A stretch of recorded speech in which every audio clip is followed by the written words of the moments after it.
Hey everyone, as you know, today is the Digital Free Press, formerly Team World Supporters' birthday. I started um, Team World Supporter on February 6, 2018. That makes us turning 7 today. And to celebrate, we have the great Halsey English on to help discuss Team World Supporter, our goals, and everything in between.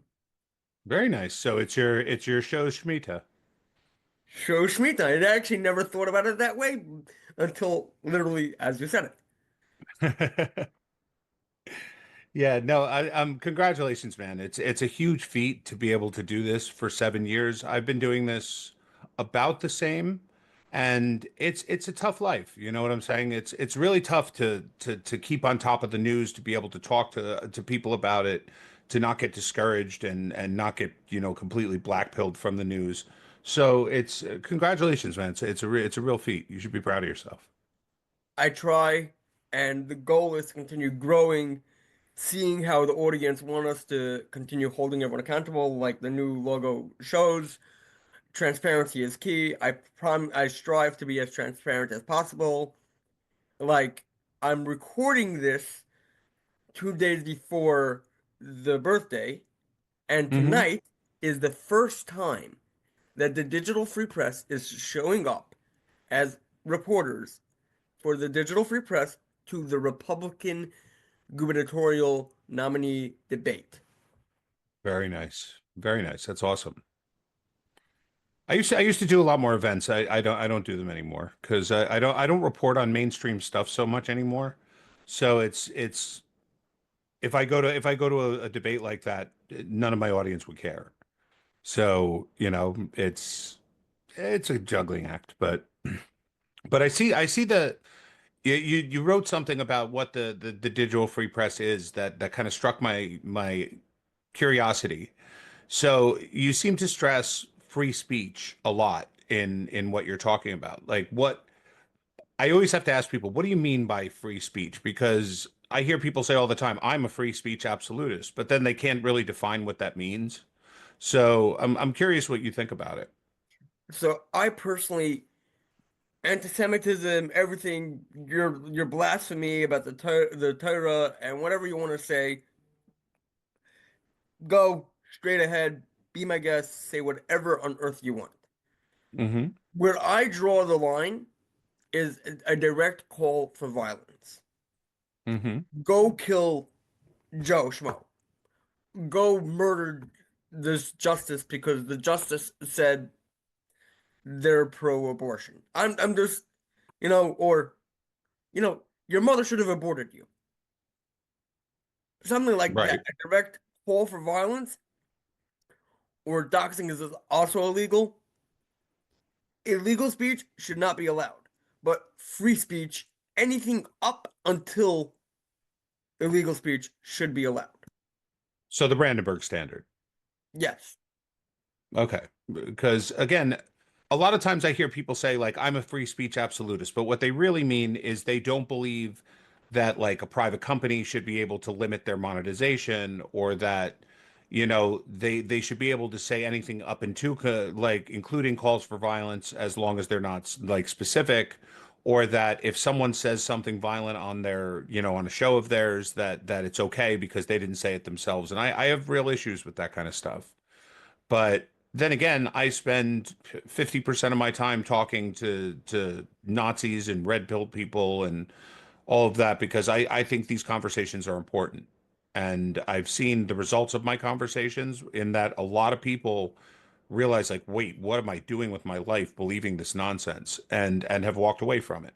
So I really think the need for free speech is there because otherwise, like, you can't know there's a cancer if the cancer can't be found, and if you force people to hide in the corners to discuss things, then it's going to be that much harder to figure out, like, who it is that's discussing them. What are the things that are being discussed? How do you debunk these things? Like, and it just makes my job and people like me a lot more difficult.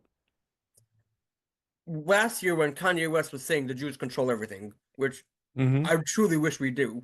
Uh, Yeah, because right. I wish we lived up to the expectations that they put on us. Like it'd be nice to own banks and media and oil companies and everything else that they claim we own. Like it would be really nice instead of having to work. Yeah, I mean, like, what's this thing called work? So, Hmm. but when they were censoring Kanye for saying it, I'm like, this is feeding into his lies. Hmm. Because, hey, the Jews are censoring him. No, we're not censoring because if it was up to me, I wouldn't censor. But there are people that don't like what you're saying and they're censoring you. Yeah, but you want to see you just proved my point without even knowing that you proved my point. Did you know that Kanye wasn't censored at all during that whole time? He That wasn't. it was no, and most I people didn't don't know say this. anything about it, but he wasn't. No, You see, I because can stand most corrected. so let me explain it to you. Okay. And just so you know, this is something that Candace Owens has been doing for probably like 10 years now, with various different people, different races, whatever it may be. When someone in a celebrity type status does something stupid, she realized that the publicity that they would get for doing something stupid is much worse than going over the top and being able to blame someone else for censorship. So what Kanye West did is he walked into Citibank and demanded to talk to Jamie Dimon, the CEO, and told him that he demanded a $4 billion investment fund from Citibank in order because he's Kanye and he's a billionaire and he's so brilliant. And he said if he didn't, that he would take all his money out. Well, presidents don't do that to Jamie Dimon. So Jamie Dimon promptly sent him a letter telling him that he can go to hell, and that he had 30 days to get his money out of the bank, right? So about 2 weeks later, he had a meeting with Candace Owens, and then the next day he went out and started talking about Jews all over the place. And then Candace Owens published the letter from the bank saying he had to get his money out, going, "Oh, look, they're censoring him." But you know what she did? She took the date off of it so that you couldn't tell that 2 weeks before he had said a single word about the Jews, that he was told to get his money out of Citibank. So So she it, weaponized she does his. it all the time. Like when she went nuts about Jews on when she had her Daily Wire show, her contract was coming up for negotiation, and she knew she wasn't going to get the money she wanted, and she was going to be asked to leave. So instead of making it about the fact that her show wasn't performing financially and that she wasn't that interesting of a person and that the Daily Wire didn't want anything to do with her, she decided to make it all about Israel and Jews and start a big fight with Ben Shapiro. So it would look like she was being censored by them, and that's why she left. So this is something Dan Bilzerian does. This is something that Lucas Gage does.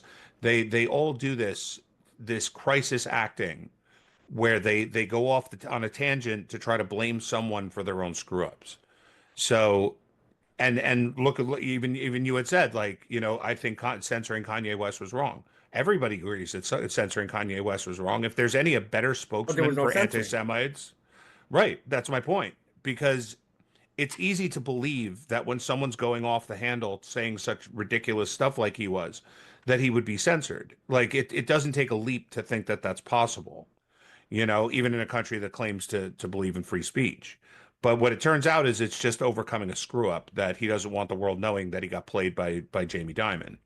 So a lot of times when you hear these people talk about censorship, there is no censorship. They're just covering a screw up and they want to blame somebody that it would seem, is just common logic that what happened is true. Thank you very much for clarifying that.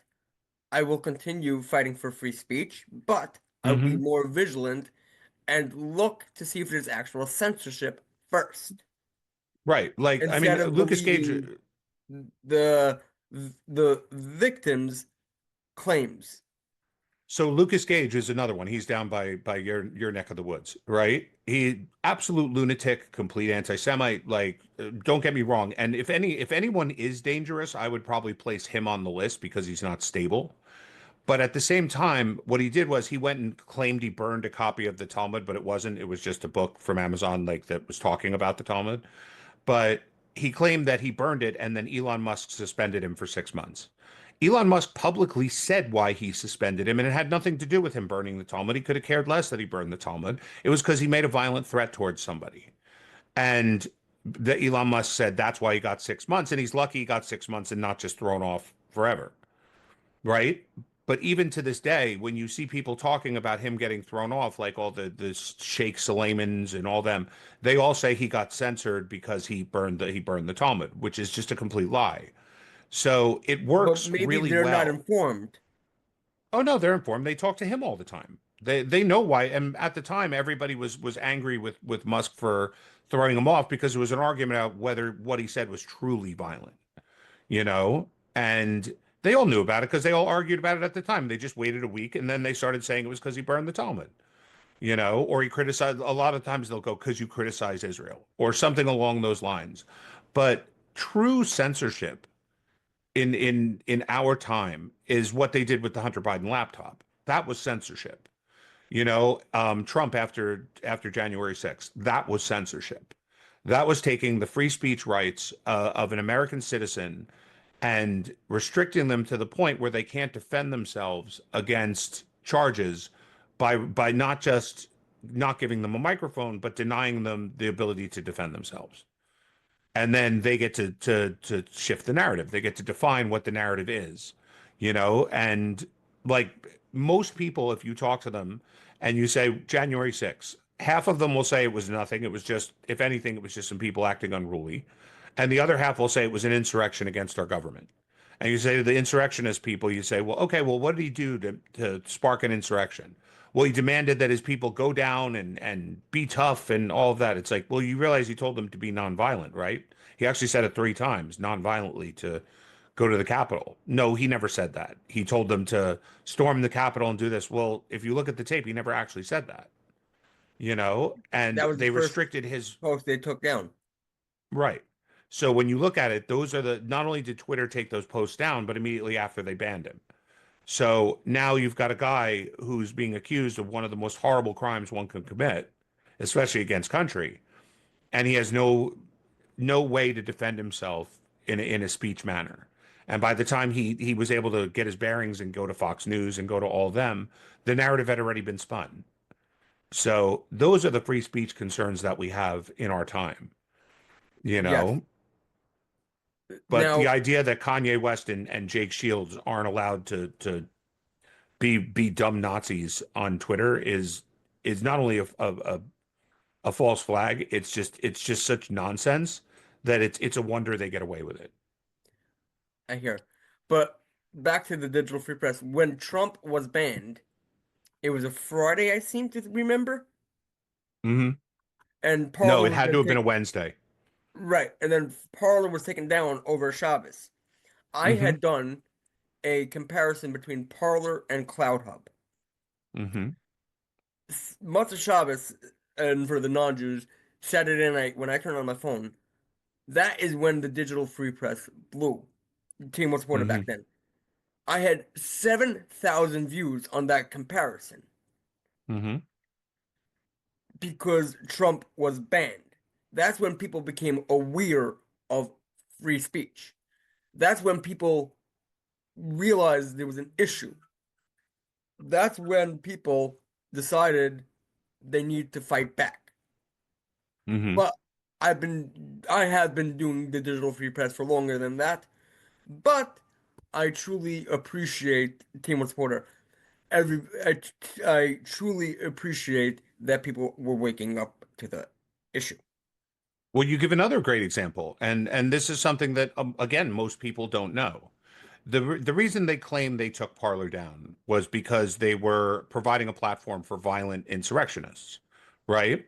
And that's why all the Apple App Store and all of them they took it down. Now, it ended Parler as being an alternative to Twitter, but at the time, what they were afraid of is that if they banned Trump, Trump would just go to a platform like Parler, all of his followers would follow him, and it wouldn't matter that they were able to censor him because there would be another platform for him to speak on, right? They knew that it wasn't going to be Gab because Gab is a Nazi fest, and Trump wouldn't be that stupid to go on to Gab and make an account there. So what they did was is they decided to do this, and in doing so, they highlighted their own censorship and brought about Elon Musk buying Twitter. Now, what they were afraid of happened after Trump was elected. Think about it. Trump was elected again, right? And all of the liberals fled from Twitter and went to Blue Sky. and nobody made any attempt to censor Blue Sky, and it's a flop. Like nobody cares. Like, do you think like they said that on the first day of Blue Sky, they had something like 9,000 complaints of offensive speech and all of this because as soon as all the liberals got there, they just started complaining about each other, saying things that they didn't like. And now it's just considered a joke. Like a lot of the people that don't want to come back to Twitter just aren't using either of them anymore. They're using their Facebook pages or they're using Instagram or whatever it may be. But what they were so afraid of happening did happen with the other side, and it wasn't such a big deal. So a lot of times the reaction of censorship is so overblown that it actually has the opposite reaction of what they're hoping to do. I hear. So the digital free press fights for free speech, fights for the Constitution in its entirety, beginning with the free speech. Hmm. We are a team of independent, not yet. Now it's me and a couple friends, but our Hmm. goal, as is iterated in the statement that we are releasing today, February 6th, 2025, is to become a team of independent journalists, recognized as journalists, people going to the digital free press, and including, in addition to our news roundup that we still do and that we will do, crediting the sources, but we soon aim to be the source and Hmm. aim to have breaking news coming straight from the digital free press. We break free and we continue giving a voice to everybody, but we hold everyone accountable. That is the job of the media, by the way, to hold everyone accountable, not to take sides, not to be biased. I was talking to somebody today, Michael Russo. He will kill me if I say his name, so I'm not saying his name. He says there's nobody that can be truly unbiased. Of course not. He says all you can do in the future when the digital free press continues to grow and grow and grow is hire people from both sides to be unbiased because nobody is truly unbiased.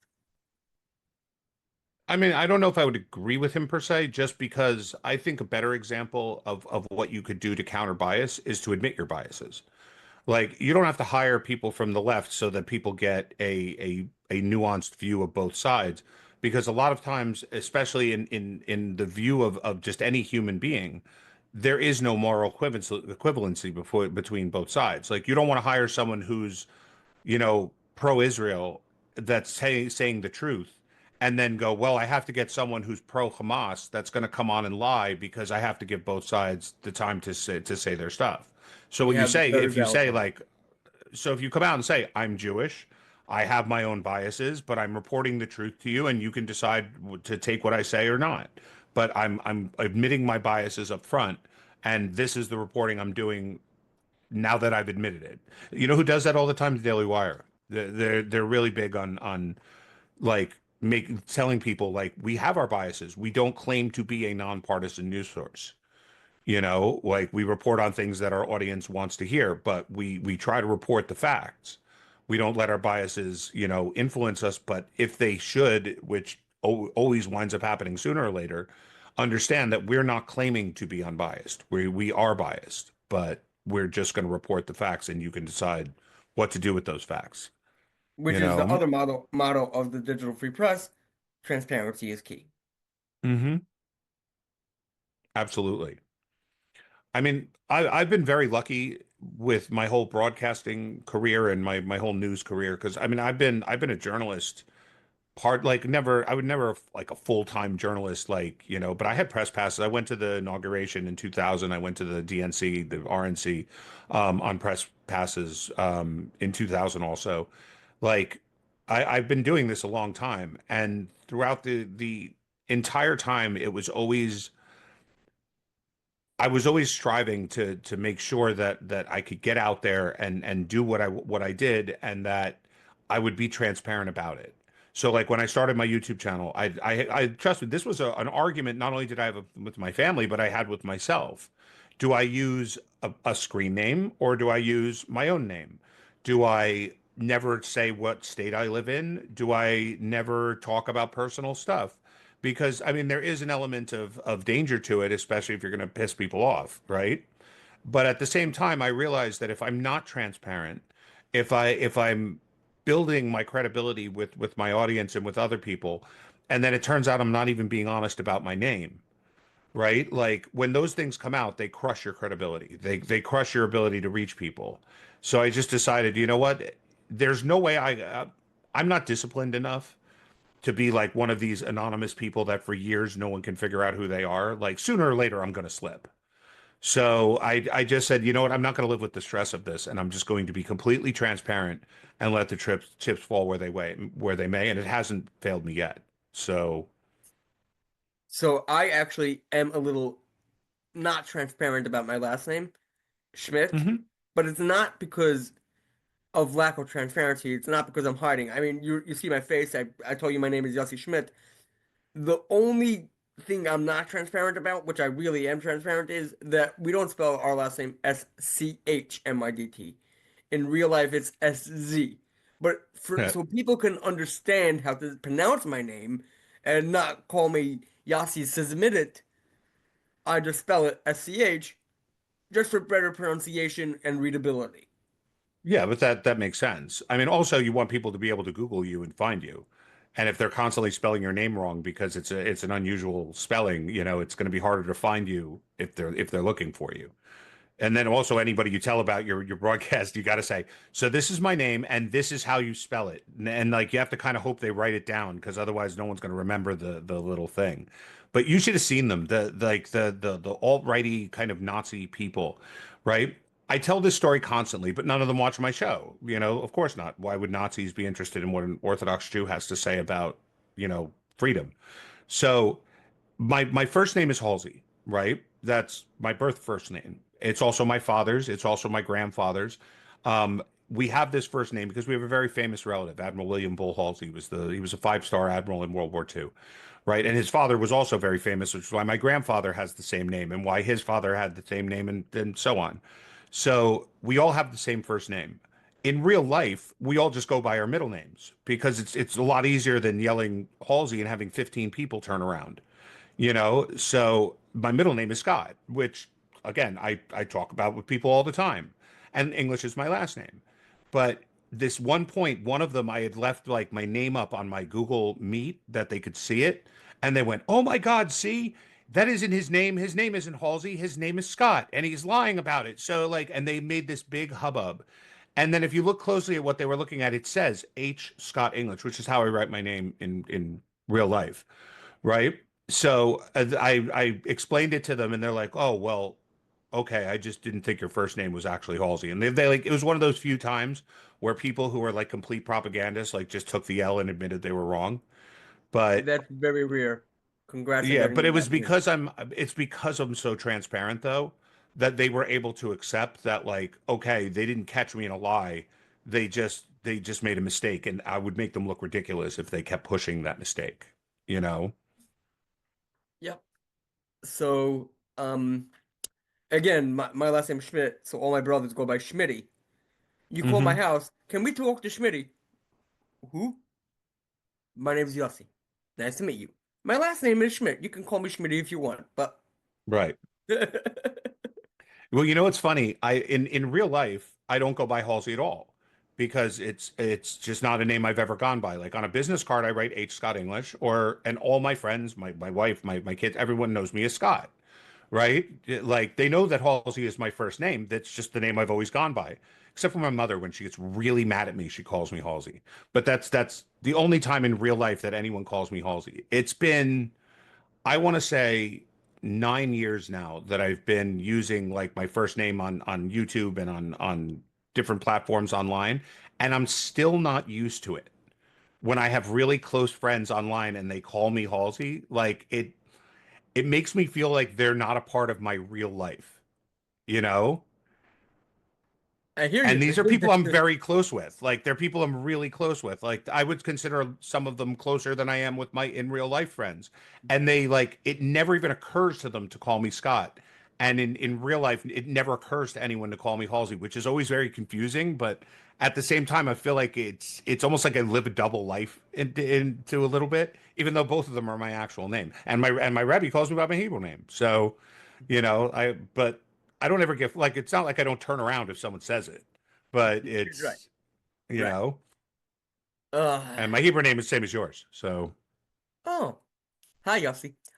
yep. No, nobody calls me that. They all call me Yosef. But you no, know, I'm just making fun. I go by Yossi, even though I find it very weird that people can't pronounce my name. When people call me on my show, they're like Yossi, Yossi. I'm like, how hard is it to say Yossi?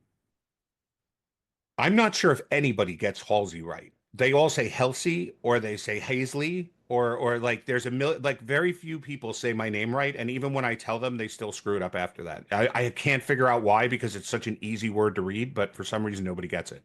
So do I get it right? Yeah, you get it right. But Wow. I'm saying like people that I don't talk to more than once, you know. But it is always funny because they'll be like, "So Hazley, what do you think?" I'm like, "It's not my name." And they'll look at it and go, "Oh, Halsey." And I'm like, "Yes, reading is a good skill to have." Like All right, everyone, as we wrap up this podcast, what do you want the digital free press to do in the future?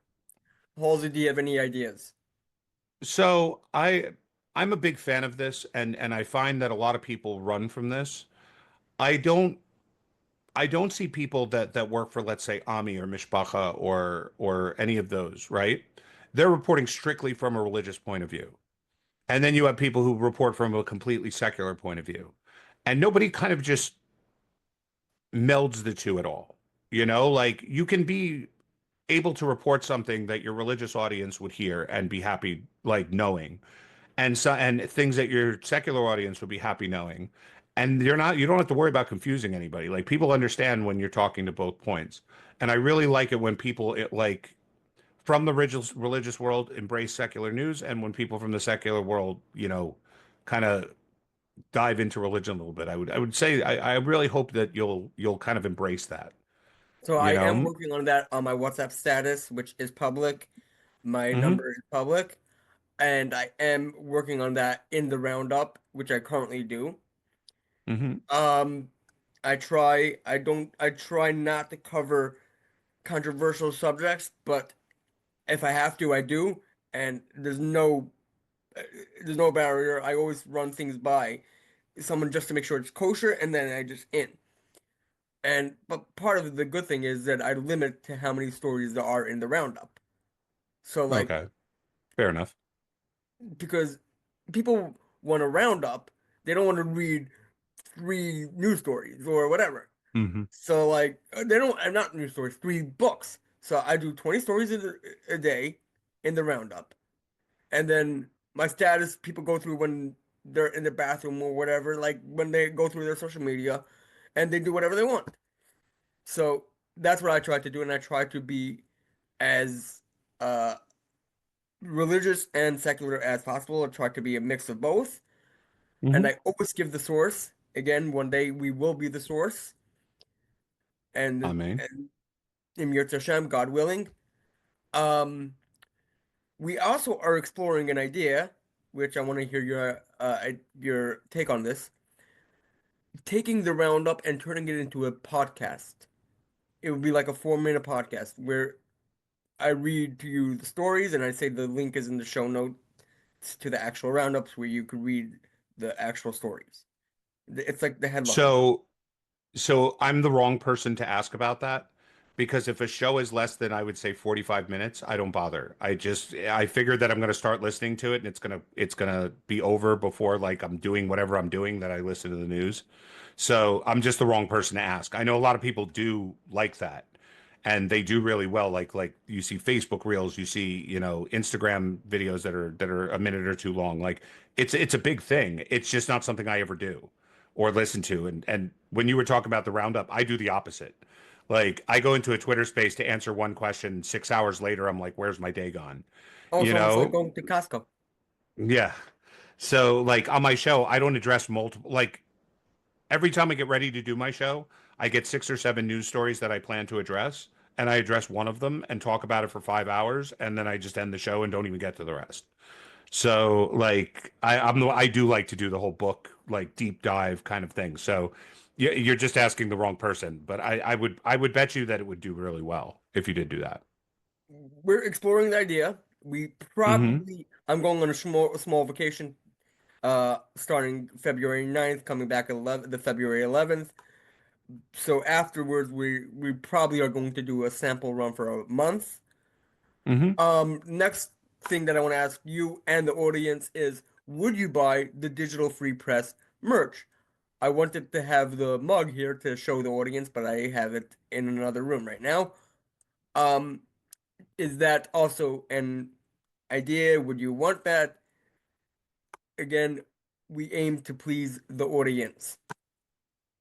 So again, you're talking to the opposite like I don't think I've ever gone online and bought a mug.